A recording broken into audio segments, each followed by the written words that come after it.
আসসালামু আলাইকুম। আপনারা দেখছেন কবিরহাট টেলিভিশন নিউজ।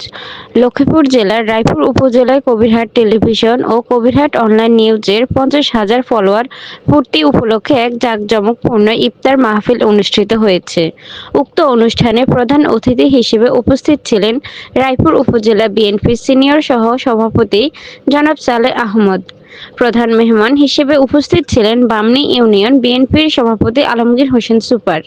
বিশেষ অতিথি হিসেবে উপস্থিত ছিলেন জনাব জহিরুল ইসলাম, জনাব মিজানুর রহমান, বাহরাইন প্রবাসী এবং জনাব জাহাঙ্গীর হোসেন ভূঁইয়া সহ আরও অনেকে।